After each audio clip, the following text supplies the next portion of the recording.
This is gonna feel good. What's good, YouTube? And welcome to the house. It feels freaking good to be back. If you don't know what was happening with me, there was a huge Texas storm that came through. I updated the community tab, Twitter, Discord, but I know a lot of the viewers more so are here for the video format, and with that, Texas houses aren't really built for that kind of insulation, and the rolling blackouts were like 6 hours without power, and then 15 minutes with power, where you don't know when it's coming on, you scramble, go, boil the water, do this, do that. We don't have like a working fireplace or anything, so we're bundled under a bunch of blankets with our dogs and just trying to get any warmth we can. I did have a portable Blu-ray player that got a decent charge here or there, and then we got more power gradually, and after about 3 days, everything was back to normal. And today, I fixed my internet, and that feels good, man. So instead of your regular market watch, I have a couple of designated topics, and then we're gonna look at the Discord. Discord has given me a couple cards to think of, and then I want to go through and see how the market has changed with my own eyes. I want to start with the topic, though, of Dark Magician Girl, especially the Duelist League ones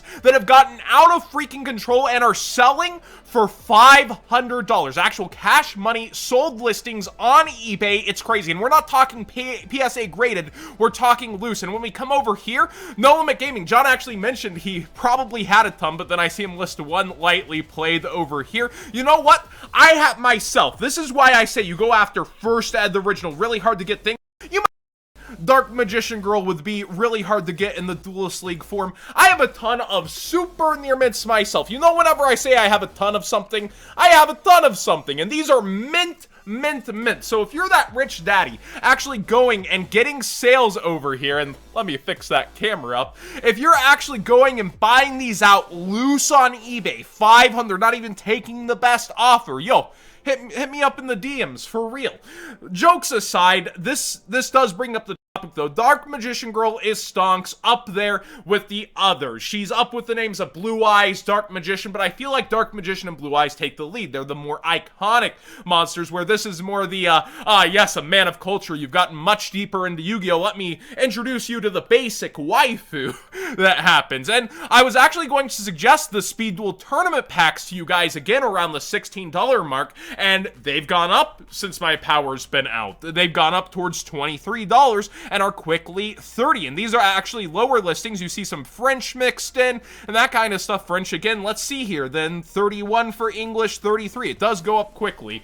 Special versions of Dark Magician Girl are good long-term stonks, and people, whenever they like to have a dedicated collection to certain cards, they tend to be icons or ridiculous memes. I don't blame you if you're going for Ojama tokens rather than Dark Magician Girls, but they tend to be stuff like Blue Eyes, Archfiend, Summon Skulls. They tend to go around that range when they're more impressive. And there's other versions of Dark Magician Girls. I suggested these around $4, I remember, and then it bumped up and people were mad at $7 over time. It's become $10, and you can see some listers, they were ready for this $10 moment. But people are looking around, they're buying up old stuff, iconic stuff. That's nothing new. This is just the most ridiculous of it, I feel, and I'm invested. I'm supposed to tell you, yeah, this is solid. You see how many I have? I have your guys' best interest, as always, rather than mine. This is freaking ridiculous, by far. Now, let me sell out a bit since I've been gone a couple of days. Stay Classy LLC. You can use code What'sGood5 on some field centers that drop. They have the new Dengirsu field center. They have a Galatea Rewave that will be unnumbered. They still have unnumbered Conductor Tyrannos and Stratos. They all look amazing, and I love that they've worked on the backs of these metal field centers, even versus others. The heft, the just feel of these are so awesome, and people collect entire sets. You have Girsu actually here on the back and then the front, so we're just building all that World Legacy lore for you together. Oh, what a pair. They look great together. Also, Yu-Gi-Oh! Daily has Ghosts from the Past cases. You can't use code What'sGood5 here, but it does support the channel if you buy. I'll say that this is actually a bigger conversation than the sellout. This has people going, well, it's getting like Pokemon stuff is going up ahead of time. Yu-Gi-Oh! Daily didn't just get these at, you know, whatever vendors usually get them from distro. They had to pay extra later in the game to bring these to you, and that's why they charge up, but it's much cheaper than anywhere else. eBay, you can see, is $1,300, $1,350, $1,350, and if we go over to TCG Player, I actually haven't looked or been able to look at Ghosts from the Past, Ghosts from the past. Professional market watcher, I swear. When we go and look at the set and we look up the individual boxes, near $30. The cases, are they available? Don't look to be available here. We'll see if anybody has them under this section. Nope, no cases available on TCG Player anymore. I feel like they were available before as well. Booster packs by themselves, yikes. So, by far the lowest on the market, it seems. With this, though, your $1,000 versus the chance versus this RNG of ratios we don't even know on Ghost Rare. Some people hoping it's as easy as Gold Series. It's not going to be by the wording on the site, most likely. Very hard to get. But it does push the point. Where could you spend your $1,000 on this versus others? This is the cheapest on the market. Pretty sad. That's $20 a box when the boxes MSRP, these little single boxes, MSRP is $15. You're paying over $1 a card for the chance at the chases now. How much will the first edition single ghost pulls be after this jump pull craziness that have happened? I don't know. I don't have the answers till we see those ratios, but people's money is really moving very fast early on for this set. Freezing Chains has gotten a lot of crap for the structure deck that it is, and I don't blame people. You get one introduction of a new boss monster that is selling very cheap. I would honestly buy this single by itself while it is this cheap. And then the other cards released here aren't bad, except Crackdown just got rewaved at a nice rarity in the 20 megatons. A pointer was just super in an OTS pack. Yeah, nice to see the frog engine around, but what of value? What of huge value was really reprinted? Not a lot. I respect a lot of the cards. With Spirit, this is a card I would always pull out of bulk, but the new Ice Barriers just aren't really a competent strategy, and there's not a lot to be desired in here. It feels like one of the biggest misses by Konami's on a structure deck in a very long time, and I agree. I agree with that sentiment. You guys can defend it or flame it, whatever you feel. I feel like Konami needs to do better on their structures, and this is pretty darn disappointing. And finally, I wanted to go through TCG Player and just kind of see how everything's doing. The rundown of how I kind of look for things on Market Watch and what I see. So I'm going to open a bunch of tabs here. I'm going to go to latest sets as well and kind of just drag down the menu. I want to check out Rage of Raw, see that Ghost Raw, see what's on here. I saw buyouts were happening. Possible delays due to weather. Weird. I have a couple of packages that are going slower of OCG stuff. Yep, it's up past 270 still at 286 for the lowest near mint, and then their 300s. That Ghost Rare hype has other Ghost Rares going burr as well. And then what else about should we be looking at? Ignition Assault. Yes, I'd like to see what's going on there. Eternity Code, sure. And Battles of Legend, and always Rise of the Duel. So I may have some of these tabs open twice now. Let's check in on Blazing Dumpster Fire. Pot of Prosperity is rebounding. Looks like it's going up. It was about here when we left, but it's wavered a little, and it seems pretty solid atop the set. Booster Box is somehow hanging in around 60. Underworld Goddess up a little from the 20s back into the 30s.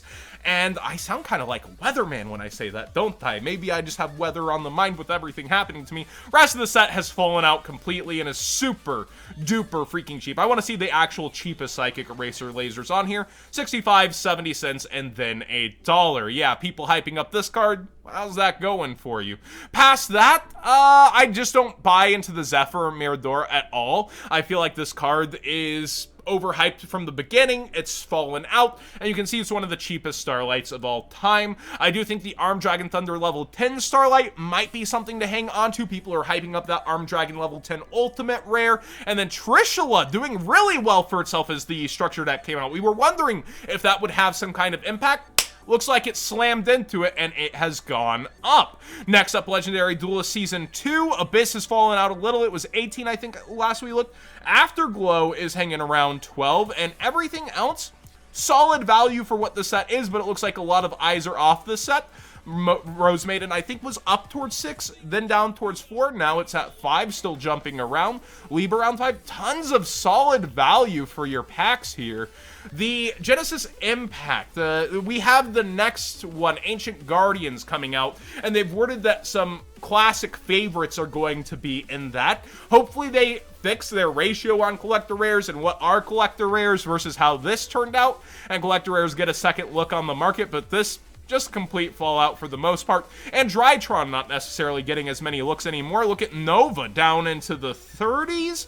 And the Evil Twin engine, is it actually cheaper again? Has this gone down at all? No, just some motivated sellers, but that's nice to see. Definitely somebody trying to make sales and get feedback. Gold Series Ash Blossom continues to rise. That is crazy. Harpy's Feather Duster keeps going up. This is something that you definitely should have access to no matter what the metagame. Even if you are a back row player, it doesn't impede your own. Get ready for those mirror matches. Guru Control, I heard you're doing pretty good. So Harpy's Feather Duster, yeah, that makes sense. And Dark Magician still hanging in there around 10. It's been floundering. Red Eyes Black Dragon still a great penny stonk. And this set, doing good for itself. Phantom Baby Rage, how are you doing? Hita had a little bit of a spike, but it was just low-rated sellers running out of theirs. We do have a top-rated seller here at 245 for Hita, and a bunch more listings out between there and 250. So it was a low of 275. People motivated selling theirs. I do think Hita will continue to go up and go past 300 over time. How long that will be, we don't know, and if it can gain that traction along with the other charmers, we'll have to see. AA Zeus down from the 70 to 62. How many people are around there? No, it's really more towards 65. All right, but that is quite a few under 70, so $5 dip there. That happens with these big cards. Fractal looks down a little. Lulu looks way down from the last time I checked in. Not the most. It's more towards actually 17, so the couple motivated sellers make sense. And let's check in on Ignition Assault. Good old iGas. Lightning Storm doing well for itself. Has it had the results in tournaments? Like, it had been trying to cling to 80, but you can see this market price of 70 because of sales. Okay. I think this could be one of those cards that's up for reprint in Ghosts from the Past, because if we look at last March reprint set, this is supposed to be March, but it got moved to April. Well, they reprinted stuff from Savage Strike like Phantasme, but they also went ahead to Dane. That's why Echo could be up for some, Eternity Code could be up for some reprints, but, Ignition Assault, definitely the first set they could be targeting, especially with at Ignister stuff getting future support. So, some interesting results here in prices.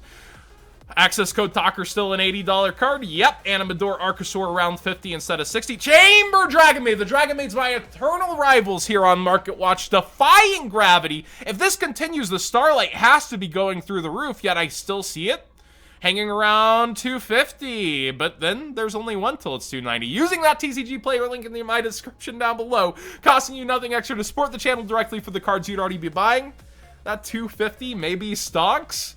Next up, Battles of Legend. Oh, this is a great conversation. So 10,000 Dragons price continues to kind of go down from what we've actually seen. Look at this. Available under 1,200. 1,250 used to be the low. Another at 1,200. You have all those YouTubers who've opened up. So the sealed for this product has gone way up because it's just so scarce because of mass openings. Yet this card hasn't had another run in on it since the Japanese initially bought it out when it hit the market, spiking it towards 1,800, 2,000. It's done nothing but drip down, and we've watched even on Facebook groups, PSA 10s slash Beckett 9.5s not selling at 3,000. So the question is, what is this card's future and price? And will Konami ever reprint it, or will it only be in the set ever? What will happen with this card's price over time, as the sealed really indicates it should be worth way more, yet that sealed was jumped. Something has got to give on one of those two ends. Either people will come down on what they're selling those sealed cases for, or this will start to go up over time, or that Utopia, which is actually, as we saw, kind of harder to get than this card. It's interesting. And Rise of the Prices, Rise of Duelists. What you got going on for me? Droplet 125. I'd say shocked, but it seems to have won that long-term war of, will Triple Tactics be on top? Will Droplet be on top? Droplet atop the set. Nadir Servant hanging in there at 72. Ice Dragon's Prison. Have you actually gone down under 40, or just some motivated sellers? One motivated seller before it is 40, but you didn't see too many under 42, so still chilling out a little. Shadol Schism doing really insane for itself. I know a lot of Shadol variants picking up steam, and every single, like, mid-stonk seems to have gone up over time. This is so crazy. This set is wild. And, wow, the Catapult hanging in around 7. People really playing that Armed Dragon deck. So, feels good to be back. Thanks for having me back. Hopefully you enjoyed this live look around the market. More so live, but recorded for you guys. It feels like I'm live streaming. I miss streaming. I'll be back tomorrow, Sunday, 7 Central. See you guys there. It feels so freaking good to do a video.